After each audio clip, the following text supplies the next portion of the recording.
SCAT College of Engineering and Technology, Cheran Mahadevi, Tirunelveli, where imagination meets innovation. Counseling code 4969.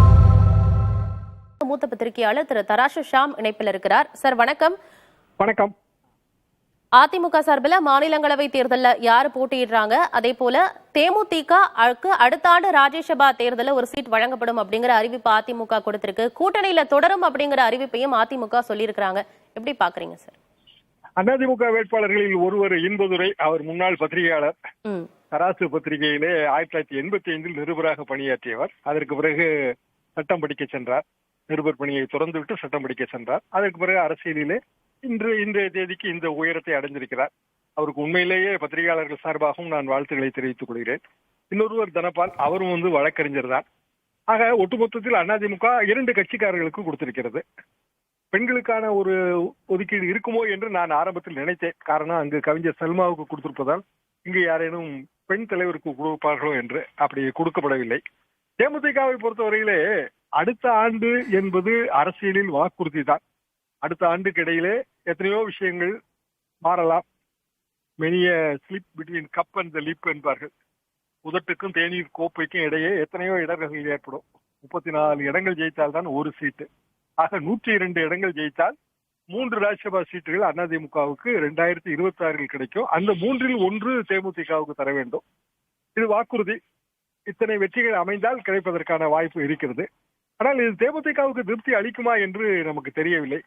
ஏனென்றால் அவர் புதுக்கோட்டையிலே பிரேமலதா அவர்கள் பேசும்போது, கொடுக்க வேண்டியது உங்கள் கடமை, இன்னும் சொல்ல போனால் அரசியலிலே வாக்குறுதி காப்பாற்றப்பட வேண்டும், அப்படி வாக்குறுதி காப்பாற்றுகிற தலைவரைத்தான் மக்கள் போற்றுவார்கள் என்று கொஞ்சம் காட்டமாகவே பேசியிருந்தார்.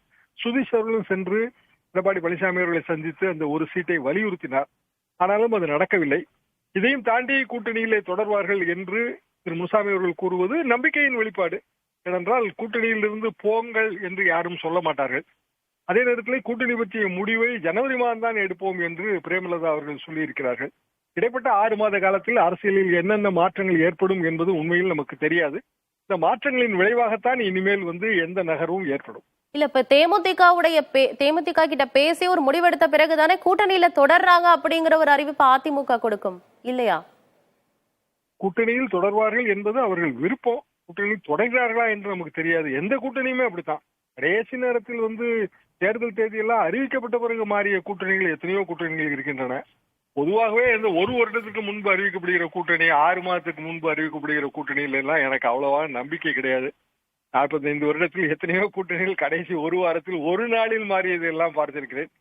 நம்பிக்கை, ஆசையின் வெளிப்பாடு. தேமுதிக என்ன முடிவு எடுக்க போகிறது என்று தெரியாது. அது அவர்கள் கட்சியின் நிலைப்பாடு.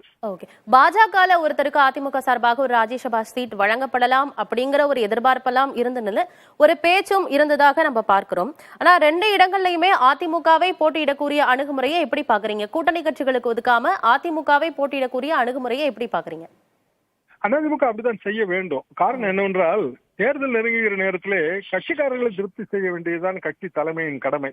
அதுபோல கட்சியிலே உயர்மட்ட குழு, நிர்வாக குழு எல்லாம் சேர்ந்துதான் இந்த முடிவை எடுத்திருப்பார்கள். எனவே முடிவில் நாம் எப்போதுமே விமர்சனம் வைக்க முடியாது. பாரதிய ஜனதா எதிர்பார்த்திருக்கலாம். இன்னும் சொல்லப்போனால் அந்த காலகட்டத்தில் அண்ணாமலைக்காகவே கேட்டார்கள் என்று பேச்சு உண்டு. ஆனால் அதெல்லாம் அப்போதே மறுக்கப்பட்டு விட்டது. தேமுதிக மறுக்கப்பட்டு விட்டது. பாமகவுக்கு கொடுப்பார்கள் என்கிற பேச்சு சமீப காலம் வரைக்கும் அடிபட்டது. சமீப காலத்திலே இப்போது பாமகவில் ஏற்பட்டு வருகின்ற இந்த குழப்பங்களுக்கு முன்பு வரை கூட அந்த பேச்சு அடிபட்டது.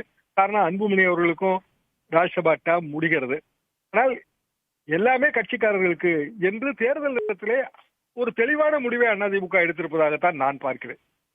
இணைப்பில் பல்வேறு கருத்துக்களை பகிர்ந்து கொண்டமைக்கு நன்றி திரு தராசு. SCAT College of Engineering and Technology, Cheran Mahadevi, Tirunelveli, where imagination meets innovation. Counseling code 4969.